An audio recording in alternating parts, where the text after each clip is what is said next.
चंदौली के सांसद, केंद्र सरकार में मानव संसाधन राज्य मंत्री आदरणीय डॉक्टर महेंद्र नाथ पांडे जी को मैं आमंत्रित करता हूं कि इस जनसभा को संबोधित करने की कृपा करें। डॉक्टर महेंद्र नाथ पांडे जी।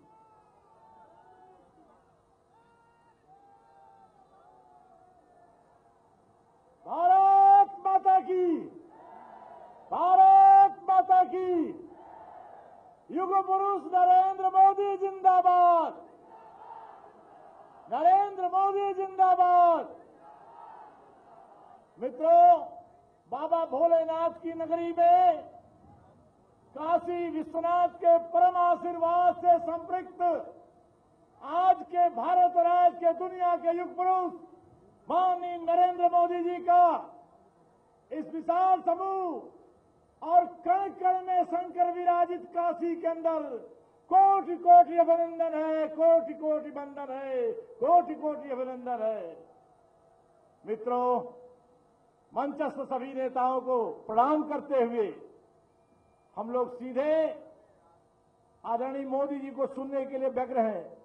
मैं माननीय मोदी जी के संज्ञान में इतना ही कहना चाहूंगा कि आपके प्रधानमंत्री के कर्तव्य से, आपके कार्यकर्तापन के कर्तव्य से और सांसद को क्या करना चाहिए जनता और अपनी पार्टी के लिए, 3 दिन से इस कर्तव्य से काशी और भारतीय राजनीति अभिभूत हो गई है, प्रेरणा मिल गई है।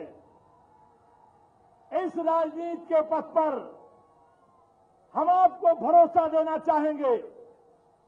जिस काशी के लिए आप आए और जिस उत्तर प्रदेश में पूर्वांचल सहित 73 सीटें दी और आपके मन में यह दर्द सदा हो कि इन 73 सीटों देने वाले राज्य को उत्तर प्रदेश की इस भ्रष्ट और एक भ्रष्टाचार में डूबी विकास विरोधी सरकार के चलते आप जो बनाना चाहते हैं उत्तर प्रदेश को, वो आप नहीं बना पा रहे हैं। उत्तर प्रदेश की जनता आपके दिल की कसक को 2/3 बहुमत से 11 मार्च को दूर करने जा रही है और 11 मार्च को जैसा अमित शाह जी ने हर जगह भरोसा दिया है, 1 बजे से आपके सपनों का संकल्प, देश के अच्छे दिन चल रहे हैं, उत्तर प्रदेश के अच्छे दिन 1 बजे से उत्तर प्रदेश में शुरू होंगे। उस अच्छे दिन में हम सब सिपाही आपके मार्गदर्शन में सेवा के पथ पर यहां जो प्रत्याशी गण हैं, श्रीमती साधना सिंह, श्री सुशील सिंह, श्री नीलू जी और श्री अवधेश सिंह जी, श्री कैलाश सोनकर जी, श्री सुरेंद्र नारायण सिंह जी और अपने ये सभी प्रत्याशी, सूर्यमणि तिवारी जी, ये सभी प्रत्याशी आपके वाहक बनके आपके साथ पार्टी के और आपके निर्देश पर उत्तर प्रदेश में फतह कर जाने वाले हैं। कमल कमल कमल उत्तर प्रदेश की विधानसभा में खिलाने वाले हैं। आपके मार्गदर्शन में हो सकता है आपका चमत्कार ऐसा हो कि 77 का जनता पार्टी का 425 में 336 एमएलए का रिकॉर्ड भी उत्तर प्रदेश की महान जनता तोड़ेगी, पूर्ण बहुमत की सरकार लाएगी, उत्तर प्रदेश आगे बढ़ेगा, देश आगे बढ़ेगा, भारत दुनिया में आगे बढ़ेगा। ऐसे युग पुरुष नरेंद्र मोदी का सादर अभिवादन करते हुए, अभिनंदन करते हुए सबके चरणों में कोटि कोटि प्रणाम। भारत माता की वंदे वंदे।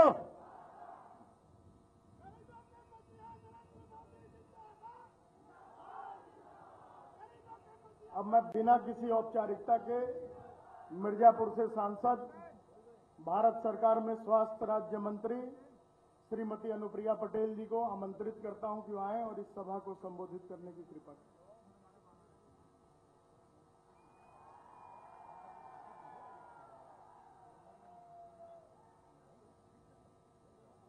पूरे विश्व को शांति, मानवता और करुणा का संदेश देने वाले तथागत गौतम बुद्ध का स्मरण करते हुए अखंड भारत के शिल्पी, भारत रत्न लौह पुरुष सरदार वल्लभ भाई पटेल, बाबा साहेब अम्बेडकर, महात्मा ज्योतिबा फूले एवं अपना दल के संस्थापक, पिछड़ों, दलितों, कमेरों के हक अधिकार के लिए अपना पूरा जीवन समर्पित करने वाले यशाकाई बोधिसत्व डॉक्टर सोनेलाल पटेल जी के चरणों में नमन करते हुए आज इस वाराणसी की क्रांतिकारी धरती पर यहाँ के यशस्वी सांसद एवं भारत के प्रधानमंत्री, जिन्होंने पूरे विश्व पटल पर भारत की जय जयकार कराई, जिन्होंने हर भारतीय का मस्तक ऊंचा करके उनके हृदय में बसने का कार्य किया और जिन्होंने इस वाराणसी की धरती को गौरवान्वित किया, ऐसे शक्तिशाली जनता के चहेते दुलारे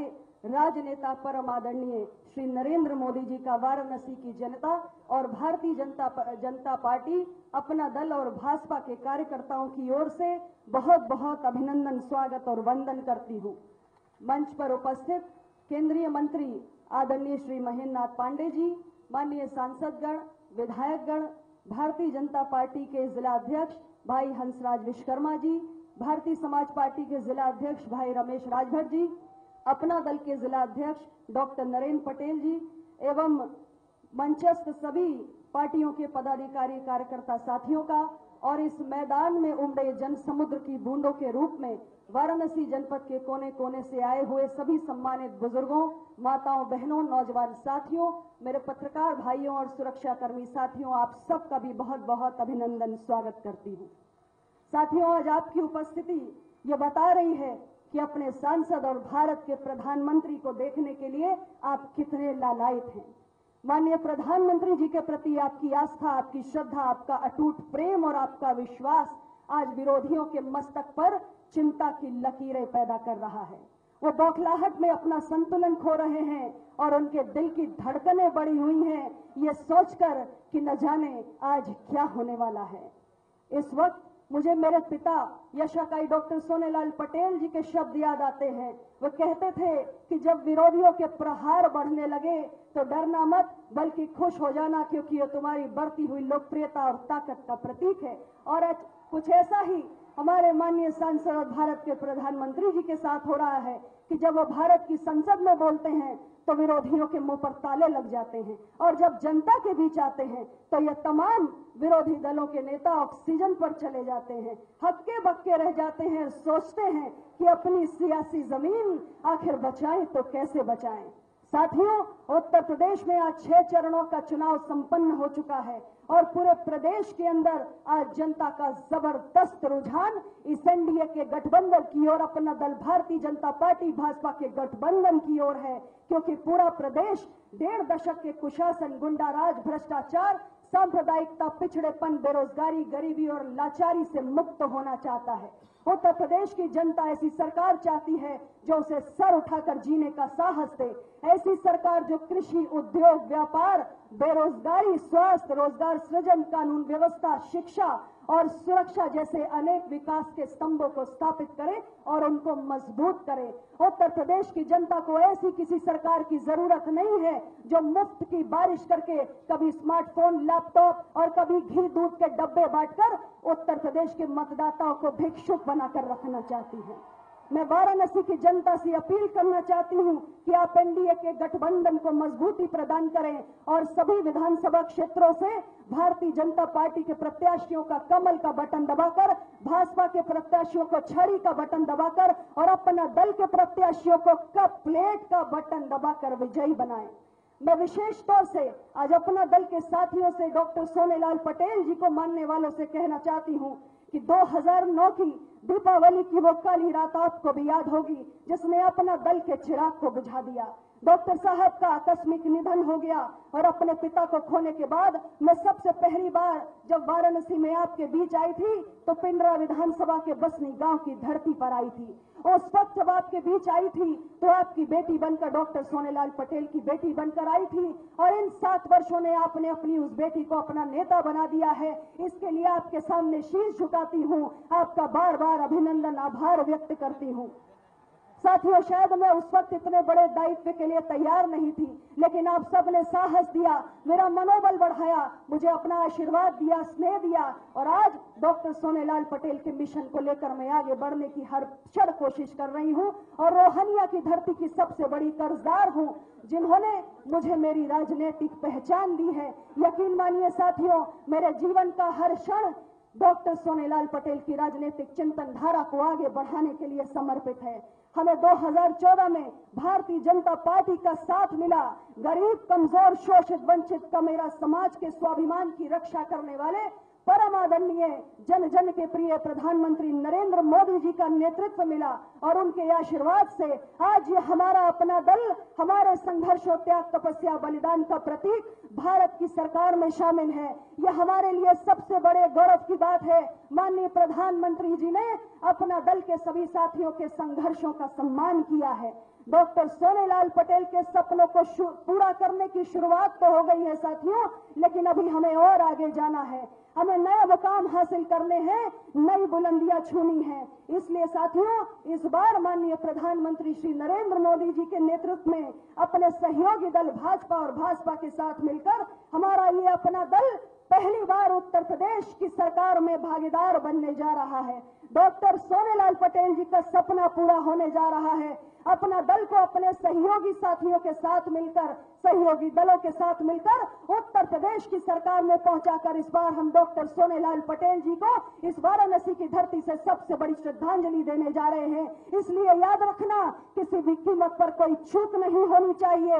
इस गठबंधन की मजबूती में ही कमेरा समाज के त्याग, तपस्या, बलिदान और संघर्षों का सम्मान है। विश्वास रखिए, आपकी बेटी कभी भी आपका सर झुकने नहीं देगी। आप इस गठबंधन को आने वाली 8 मार्च को कमल का बटन दबाकर, छड़ी का बटन दबाकर और प्लेट का बटन दबाकर अपना सहयोग दें, अपनी ताकत दें और इस वाराणसी की धरती से हम एनडीए गठबंधन की जीत का सबसे बड़ा डंका बजाने का काम करें। ऐसी मैं आप सबसे अपील करती हूं। समय बहुत कम है साथियों। पुनः मैं इस क्षेत्र के यशस्वी सांसद और भारत के प्रधानमंत्री परम आदरणीय श्री नरेंद्र मोदी जी का स्वागत, अभिनंदन, वंदन करते हुए अपनी वाणी को विराम देती हूं। आप सबका बहुत बहुत आभार। नमो बुद्धाय। जय अपना दल, जय भाजपा, जय भाजपा, जय हिंद।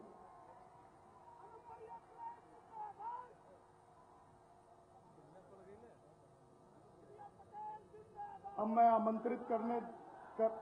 आमंत्रित करने जा रहा हूं वाराणसी के सांसद, और जिनके सांसद होने के बाद वाराणसी के चारों तरफ से रिंग रोड बनने का काम शुरू हो गया।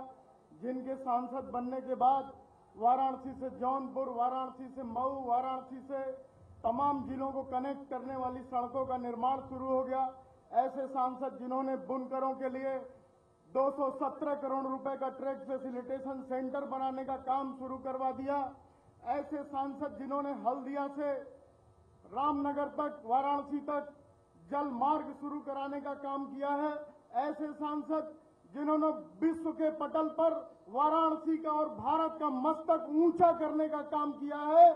ऐसे सांसद जिन्होंने जब से वो प्रधानमंत्री की कुर्सी पर बैठे हैं तब से उज्ज्वला योजना के अंदर मां बहनों की आंसू पोंछने का काम करने वाले सांसद, युवाओं को रोजगार देने का काम करने वाले सांसद, मैं ऐसे वाराणसी के यशस्वी सांसद, गरीबों के मसीहा माननीय नरेंद्र दामोदर दास मोदी को आमंत्रित करता हूं कि इस विशाल जनसभा को संबोधित करने की कृपा करें।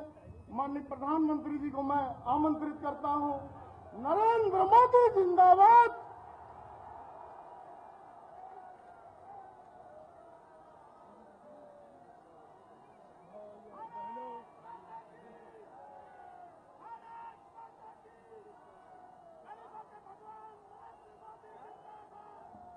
भारत माता की, भारत माता की। केंद्र में मंत्री परिषद की मेरी साथी बहन अनुप्रिया पटेल जी, मंत्री परिषद के मेरे साथी डॉक्टर महेंद्र पांडे जी, संसद में मेरे साथी श्रीमान रामचरित निषाद जी, श्रीमान भरत पटेल जी, श्री हंसराज विश्वकर्मा जी,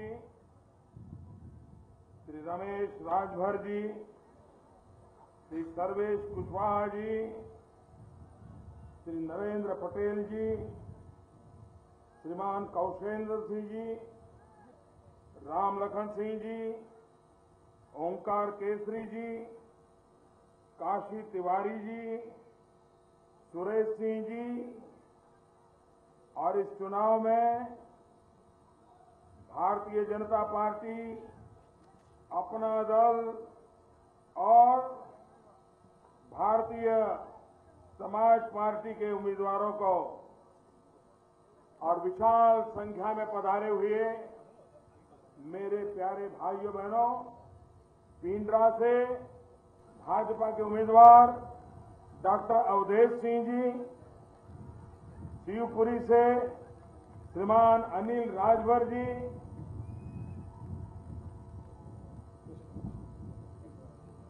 रोहिंग्या से श्री सुरेंद्र सिंह ओडे जी, मुगलसराय से श्रीमती साधना सिंह जी, सैयद राजा से श्रीमान सुशील सिंह जी, सकलडीहा से श्रीमान सूर्यमणि तिवारी जी, सेवापुरी अपना दल के उम्मीदवार श्रीमान नीलरतन पटेल जी, नीलू, अजगरा से भाजपा के उम्मीदवार श्रीमान कैलाश सोनकर जी, और विशाल संख्या में पधारे हुए मेरे प्यारे भाइयों और बहनों, विराजिए भाइयों बहनों, 6 चरण के चुनाव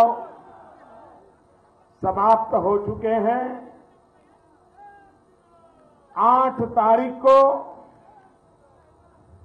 जब पूरा विश्व अंतर्राष्ट्रीय महिला दिवस मनाता होगा, उस दिवस 7वें चरण में आप सब मतदान करके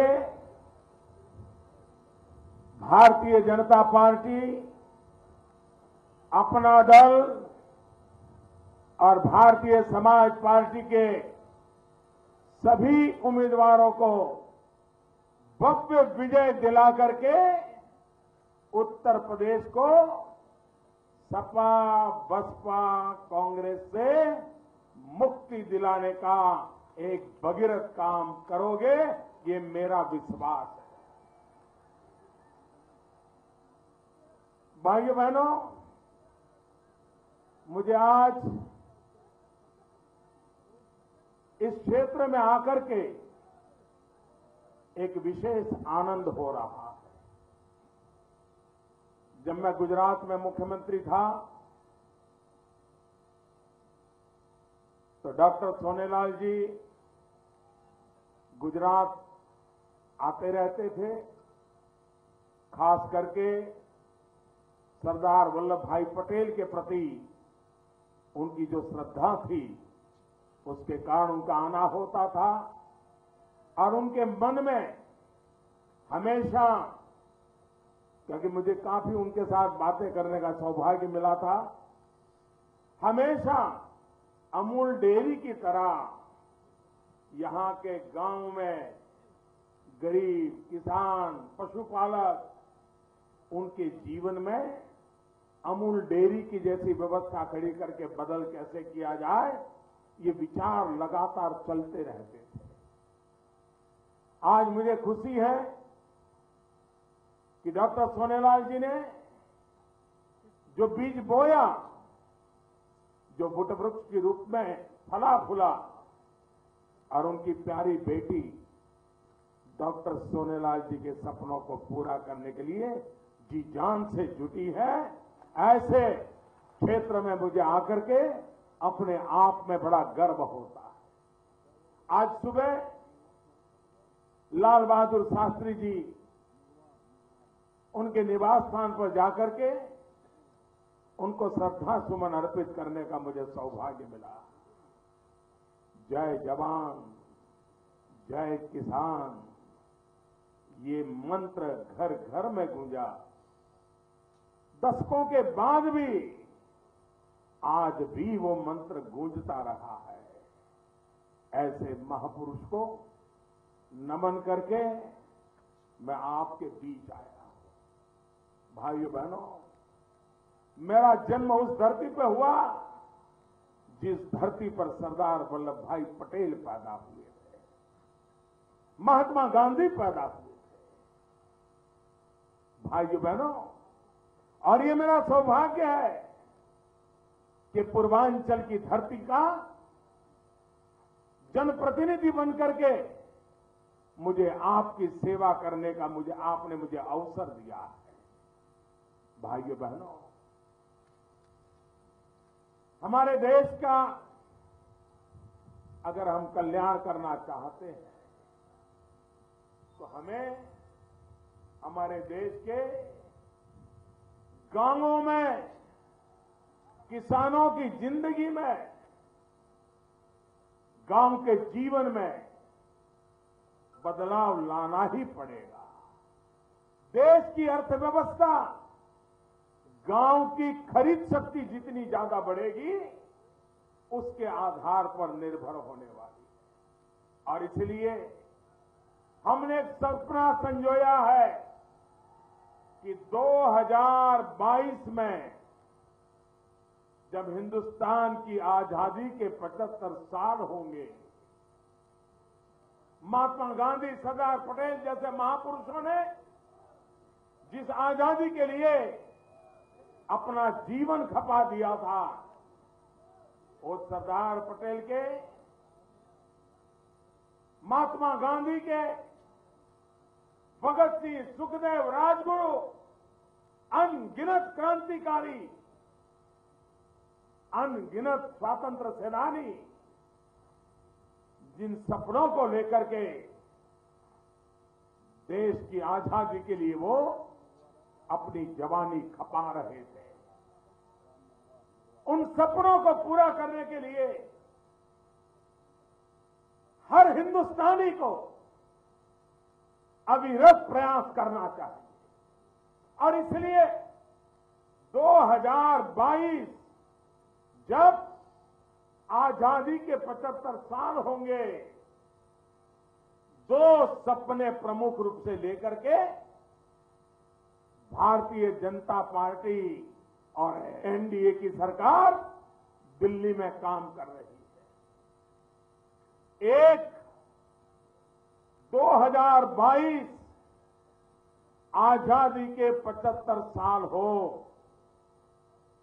तब तक हिंदुस्तान का कोई भी परिवार ऐसा न हो, गरीब से गरीब क्यों न हो, उसको रहने के लिए अपना खुद का घर न हो।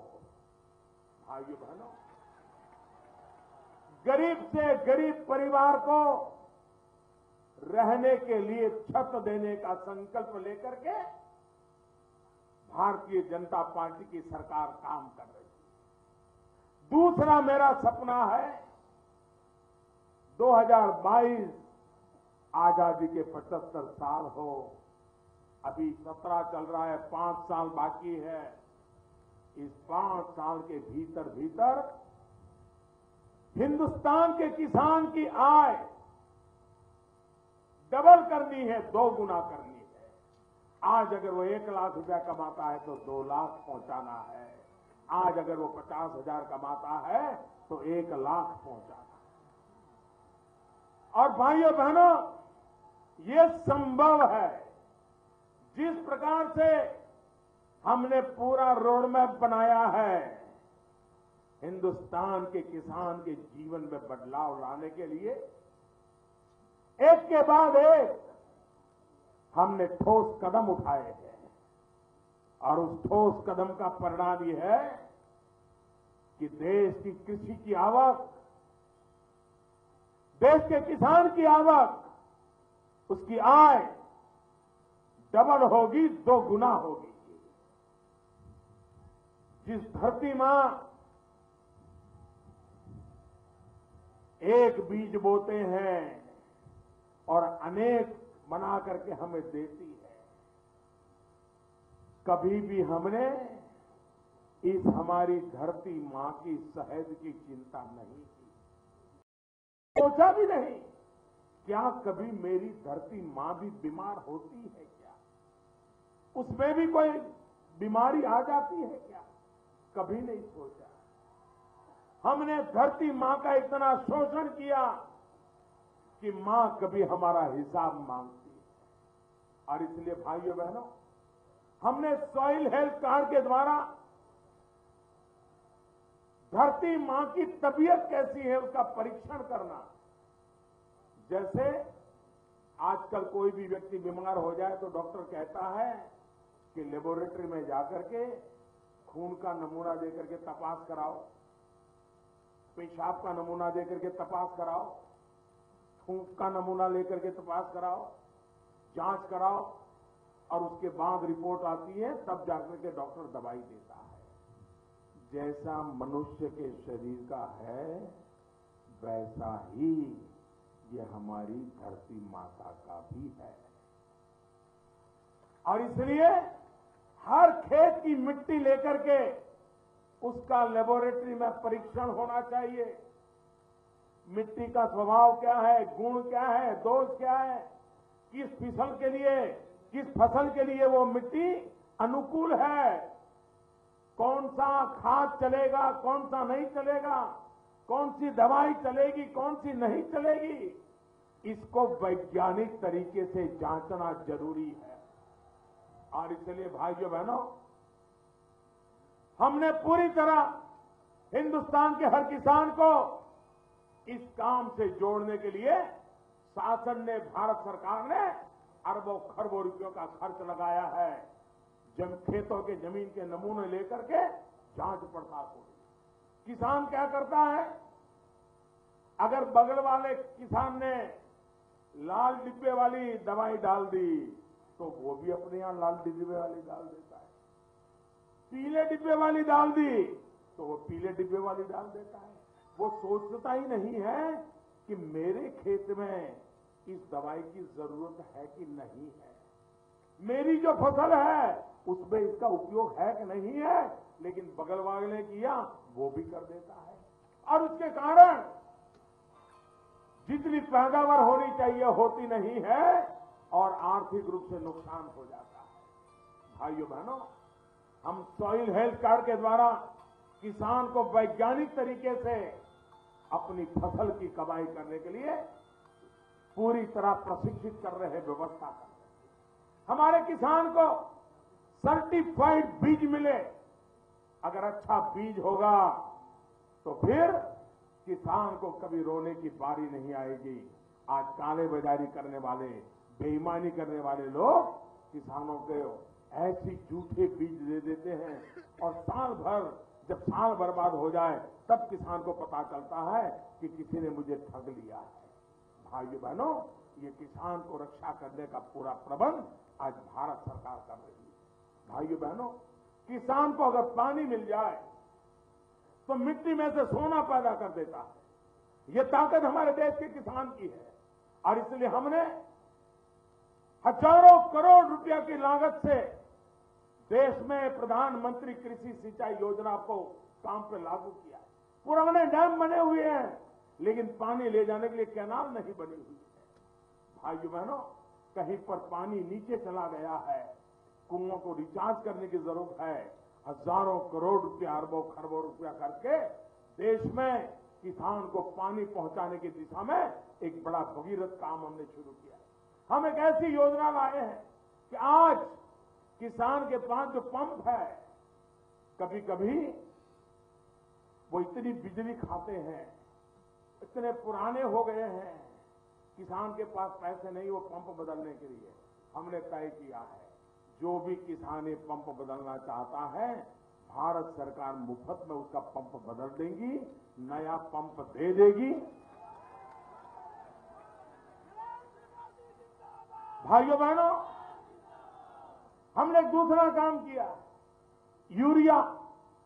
आपको पता है किसान को जब यूरिया चाहिए तब मिले तभी उसका उपयोग है। अगर 10 दिन के बाद यूरिया मिले तो किसान के लिए वो बेकार है। उसको समय पर चाहिए, फसल के निश्चित दिन होते हैं तब चाहिए। लेकिन हमारे देश में यूरिया के लिए किसान 2-2 दिन तक कतार में खड़ा रहता था। कभी पुलिस आकर के लाठीचार्ज करती थी और काले बाजार वाले इस कारोबार को कब्जा करके किसान को लूटते थे। और इसलिए भाइयों बहनों, यूरिया मिले, यूरिया की चोरी न हो, बेईमानी न हो। हमने यूरिया का नीम कोटिंग किया और ये कोई बहुत बड़ा विज्ञान नहीं है, सिंपल सा काम था, लेकिन उसको करके हजारों करोड़ रुपए की चोरी को हमने अटका दिया। नीम कोटिंग, ये जो नीम के पेड़ होते हैं ना, नीम के पेड़ की फली होती है, जहां पर खातर के कारखाने, खाद के कारखाने हैं, फर्टिलाइजर के कारखाने हैं, उसके अगल बगल के गांव की माताओं बहनों को कहा कि जो नीम की फली है उसको इकट्ठा कीजिए, हम खरीद लेंगे। गरीबों को काम मिल गया, नीम की फली इकट्ठी की, उसका तेल निकाला, यूरिया में उसको मिक्स कर दिया। अब यूरिया की चोरी संभव नहीं रही। अब यूरिया सिर्फ खेत में ही काम आ सकता है और किसी काम में नहीं आ सकता, और मेरे किसान का काम हो गया। भाइयों बहनों, फसल तो हो जाए, अच्छी फसल हो जाए, लेकिन कभी कभी बारिश न हो, कभी बाढ़ आ जाए, कभी ज्यादा बारिश आ जाए, किसान को तो मरना ही मरना है। हमने प्रधानमंत्री फसल बीमा योजना लाई। इस प्रधानमंत्री फसल बीमा योजना के तहत आज किसान अगर प्राकृतिक आपदा के कारण बारिश नहीं आई और बुआई नहीं कर पाया तो भी उसको बीमा का पैसा मिलेगा। फसल 16 आनी हो गई, काट करके खेत में रखी है, अभी मंडी जाना ही है, और अचानक बारिश आ गई, अचानक ओले गिर गए और बनी बनाई सब बर्बादी हो गई, तो भी प्रधानमंत्री फसल बीमा योजना से पैसा मिलेगा। अगर खेत में पानी का भराव हो गया तो भी प्रधानमंत्री फसल बीमा योजना मिलेगा और किसान की जिंदगी को बचा दिया जाएगा। भाइयों बहनों, मुझे दुख के साथ कहना, उत्तर प्रदेश में ऐसी सरकार है जिसे न किसान की परवाह है, न विकास की चिंता है। उसको तो अपनी वोट बैंक को संभालो, बस उन्हीं को दाना पानी देते रहो, उनको खुश रखो। इसमें भेदभाव से भरी हुई है सरकार, उसने किसानों का कल्याण नहीं किया। पूरे हिंदुस्तान में प्रधानमंत्री फसल बीमा योजना का स्वागत हुआ। हर राज्य ने 50%, 60%, 50%, 60% किसानों ने बीमा ले लिया। ये अकेला उत्तर प्रदेश ऐसा है कि जहां पर इतने सारे गांव किसानों से भरे पड़े हैं, यहां का उद्योग खेती है, लेकिन 14% से ज्यादा लोगों का बीमे का काम ये अखिलेश जी की सरकार ने नहीं किया है। भाइयों बहनों, किसान के साथ इससे बड़ा कोई अन्याय नहीं हो सकता है। हमारे किसान धान की खेती करते हैं, सरकार समर्थन मूल्य देती है, लेकिन 3% से ज्यादा यहां की सरकार किसानों से धान खरीदती नहीं है। जबकि जहां भाजपा की सरकार है 50%, 60% किसानों का धान खरीद लिया जाता है। कभी किसान को मुफ्त में अपना माल बेचने की नौबत नहीं आती है। भाइयों बहनों, मेरा कहने का तात्पर्य यह है कि हम इस देश के किसान के कल्याण के लिए हम काम करना चाहते हैं। भाइयों बहनों, हमारी गरीब मां लकड़ी का चूल्हा जला करके, ये कैमरामैन आप उस तरफ मत जाइए, इधर ही करो। भाइयों बहनों, हाँ हो गया, आपकी तरफ देख रहा है वो, आपकी तरफ देख रहा है। भारत माता की। नौजवानों का उत्साह इतना तेज होता है। भाइयों बहनों, हमारे गरीब मां लकड़ी का चूल्हा जला करके खाना पकाती हैं। गरीब मां लकड़ी का चूल्हा जला करके खाना पकाती हैं। उसके कारण जो धुआं होता है, 400 सिगारेट का धुआं गरीब मां के शरीर में जाता है। जिस मां के शरीर में 400 सिगारेट का धुआं जाता होगा, उस मां की तबीयत का हाल क्या होता होगा। जो बच्चे घर में खेलते हैं, उनके शरीर में अगर धुआं जाता है तो बच्चों के हाल क्या होते होंगे।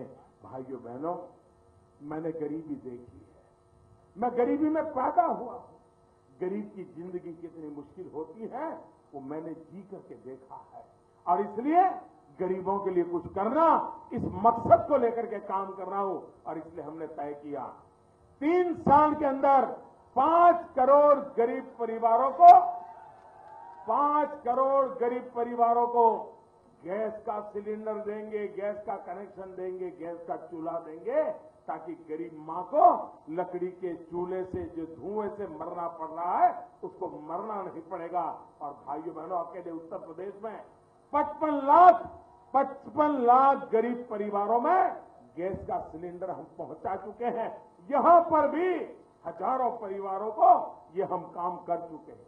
कोई भेदभाव के बिना किया है, कोई भ्रष्टाचार के बिना किया है, कोई काला दाग इस काम में नहीं लगा है। अगर सरकार गरीबों के लिए जीती है तो कैसे काम करती है आप देख सकते हैं। मेरे नौजवानों, रोजगार के लिए भाइयों बहनों, आज मैं जब यहां आ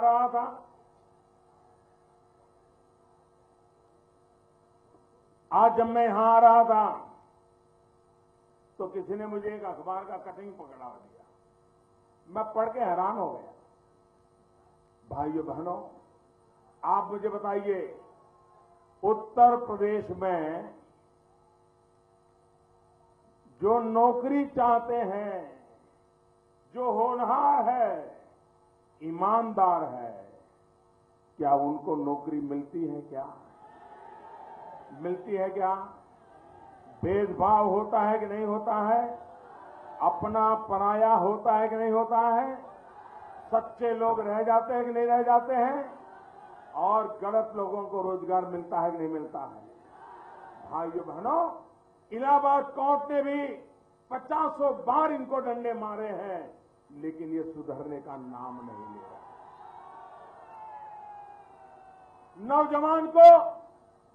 नौजवान को उसके जनपद में काम मिलना चाहिए कि नहीं मिलना चाहिए? गरीब मां बाप के पास बेटे को रहने का अवसर मिलना चाहिए कि नहीं मिलना चाहिए? लेकिन भाइयों बहनों, इनको इन चीजों की परवाह नहीं है। मुझे आज किसी ने अखबार का कतरन दे दिया, जो अखबार में छपा है मैं बताता हूं। ये उत्तर प्रदेश लोक सेवा आयोग, उसने 2015 में पीसीएस की एग्जाम ली। एक बच्ची होनहार थी, उसने एग्जाम दी, लेकिन रिजल्ट आया तो नापास हो गई। लेकिन वो बेटी बड़ी हिम्मत वाली थी, उसने अपना इरादा बरकरार रखा। उसने आरटीआई में सवाल पूछे, पीछे पड़ गई कि मैं इतना होशियार लड़की हूं, मेरा पेपर इतना अच्छा गया, मैं फेल कैसे हो सकती हूं? आरटीआई ने उसके पेपर को दिया उसको देखने के लिए, और पाया गया कि बद इरादे से उसको नापास कर दिया गया था। और बाद में उसको पास करना पड़ा। वो परीक्षा में पास हो गई। बाद में देखिए, बेईमानी तो अभी शुरुआत होती है, वो यहां पे अटकते नहीं है।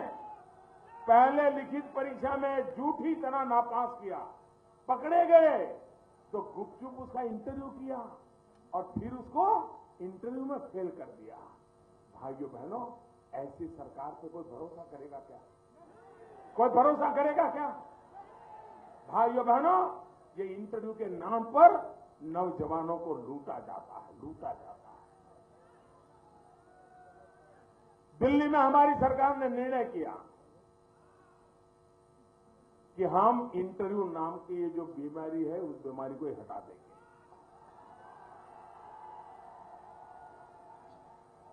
वर्ग 3 और 4 उसकी जो भर्ती होगी, पुलिस की हो, शिक्षक की हो, नर्स की हो, अस्पताल की हो, क्लार्क की हो, सरकार में सबसे ज्यादा लोग वर्ग 3 और 4 के ही होते हैं। हमने तय किया कि वो जो एग्जाम देकर के पढ़ करके आए हैं वो, और जो उनकी लिखित परीक्षा होगी वो, कंप्यूटर तय करेगा सबसे ज्यादा मार्क्स किसके आए हैं, और कंप्यूटर ही तय कर देगा कि इसको नौकरी दे दो। कोई इंसान बीच में आएगा ही नहीं।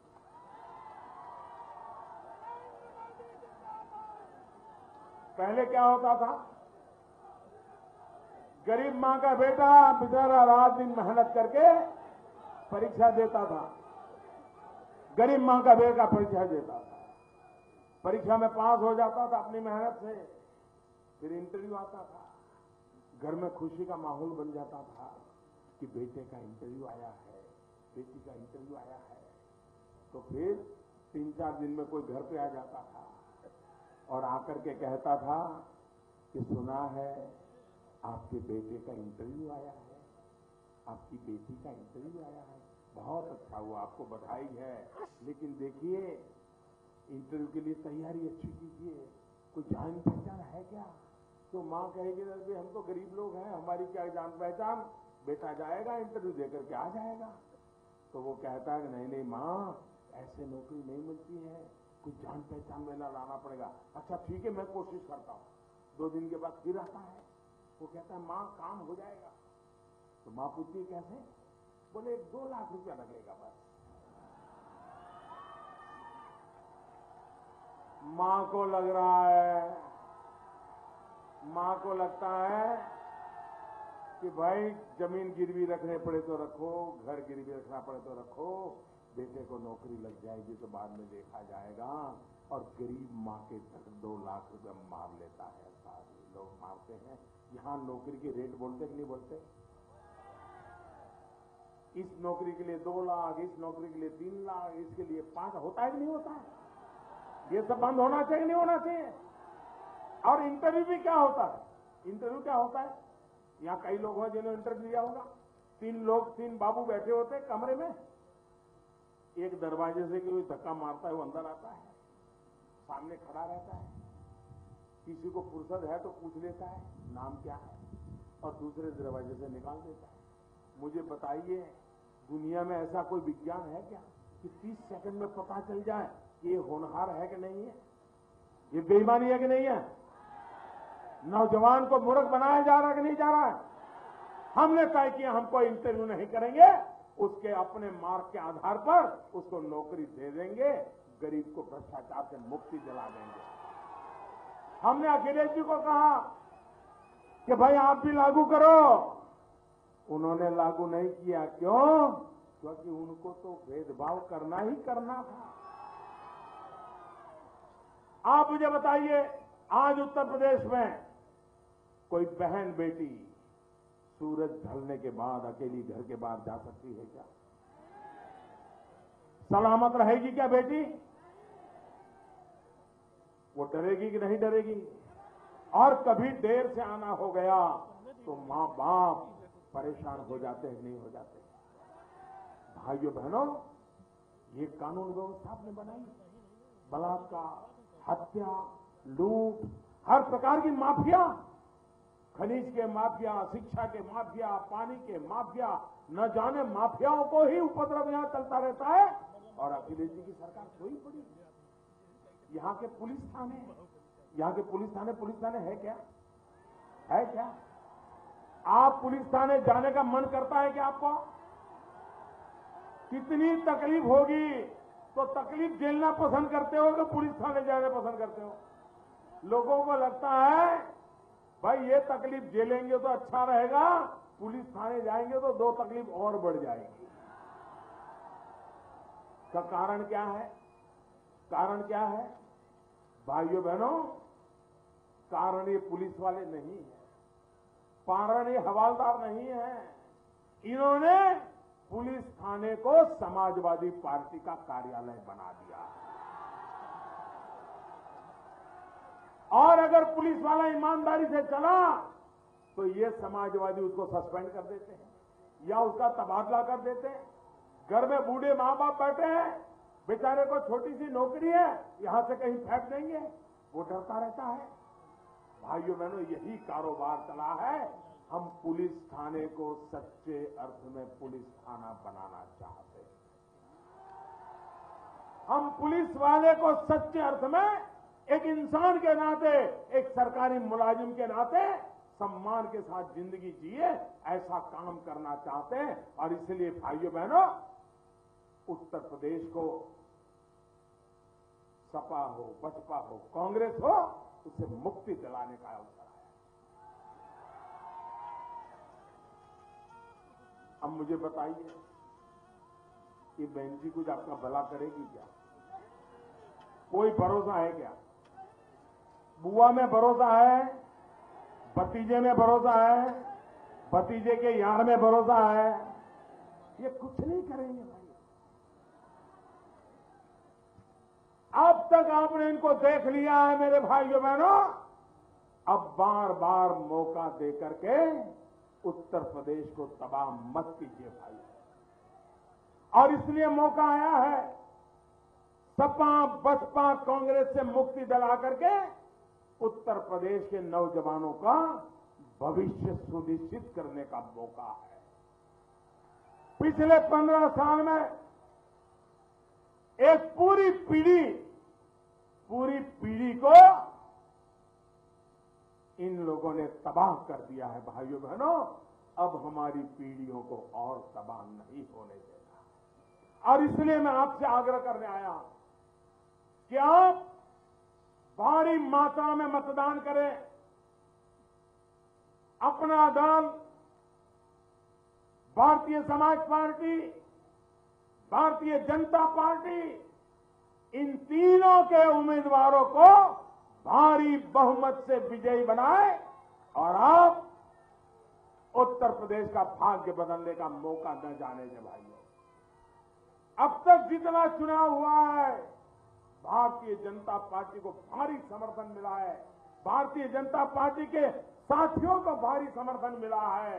ये आखिरी चरण में भी अभूतपूर्व विजय दिलाइए। इसी अपेक्षा के साथ मेरे साथ दोनों मुट्ठी करके मत करके बोलिए, भारत माता की, भारत माता की, भारत माता की। 8 तारीख को आप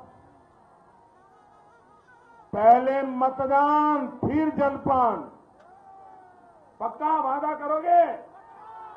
पहले मतदान फिर जलपान।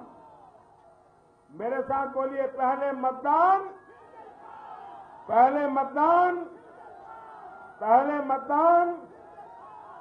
सुबह सुबह ज्यादा से ज्यादा मतदान हो जाए, क्योंकि अब गर्मी बढ़ती चली जा रही है और आपके पुराने मतदान के जितने रिकॉर्ड है, अगर आपके बूथ में पहले 600 वोट पड़े हैं तब 900 वोट कैसे पड़े, इस पर आप जोर लगाइए। लोकतंत्र की मजबूती के लिए ज्यादा से ज्यादा मतदान होना चाहिए, ज्यादा से ज्यादा मतदान करें। इसी एक अपेक्षा के साथ इस उत्तर प्रदेश के चुनाव अभियान की मेरी इस आखिरी सभा में मैं फिर एक बार उत्तर प्रदेश के मतदाताओं का अभिनंदन करता हूं। 8 तारीख को उत्तर प्रदेश के लोग, इस पूर्वांचल के लोग भारी मतदान करके पूर्वांचल का भाग्य बदलेंगे। मैं उनसे आग्रह करने आया हूं। और भाइयों बहनों, 11 मार्च को जब चुनाव के नतीजे आएंगे, 2 दिन पहले ही होली मन जाएगी भाई। 13 तारीख को भारतीय जनता पार्टी और साथी दल विजय की होली पूरा देश मनाएगा। उसके बाद नई सरकार बनेगी और पहली मीटिंग में मेरे किसान भाइयों, पहली मीटिंग में ही किसानों का कर्ज माफ करने का निर्णय कर लिया जाएगा। ये मैं आपको विश्वास दिलाता हूं। मेरे साथ फिर से बोलिए, भारत माता की, भारत माता की, भारत माता की।